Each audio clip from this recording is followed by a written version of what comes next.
Michael Ware. Michael, what do you make of this to-do that's going on here? Whether or not Barack Obama should actually go to Baghdad, see what's going on. Senator McCain saying, you know, he should go over there and talk to Iraqis, talk to U.S. military and diplomatic leadership over there. What's your sense of this whole uproar? Well, to me, honestly, Wolf, it seems like a bit of a storm in a teacup. I mean, I have to say from the outset, I give respect to any US decision maker who wants to come and see at least what it is they can see, no matter how narrow that prism is. However, I'll issue a word of caution too. I mean, Senator McCain has been here, what, more than half a dozen times? And we've seen him get assessments of Iraq terribly wrong. So I wouldn't be hanging my hat on the fact that your opponent has only been here once. And let's not forget, what do American officials get to see? Well, they get to see the rooftops of a lot of Iraqi houses as they chopper over them, or across vast expanses of desert. They get to see rooms in the inside of US bases in the green zone, both of which are divorced from reality, and they'll get inundated with military briefings.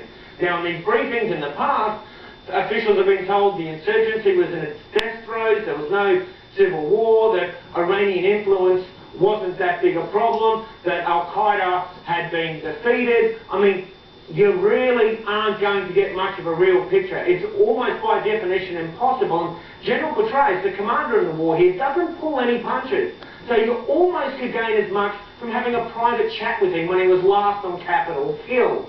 Nonetheless, I say, respect to anyone who wants to come here and try, but really, don't raise your expectations. Well, you've been there now, what, for some 5 years. What would a U.S. leader, a major senator, a presidential candidate, or a president for that matter, really need to do to go over to Iraq and get a sense, a real understanding and appreciation of what's going on? A, how long would they have to stay, and how would they be able to do it?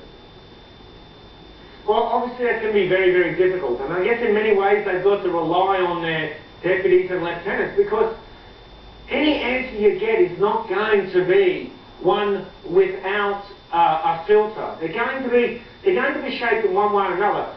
Any Iraqi official you talk to is going to play the same old game. They're going to tell the Americans what they think the Americans want to hear. And American commanders have to impress as well. I mean, and they'll give as frank an assessment as they can. But as so often we've seen, even the American commanders have made miscalculations during this war. And let's not forget, I mean, the strictures of a US official coming here, they're such a grand target. Now let's compare that to the visit of the Iranian president, Ahmadinejad. He announced his visit weeks in advance, didn't come in secret. He drove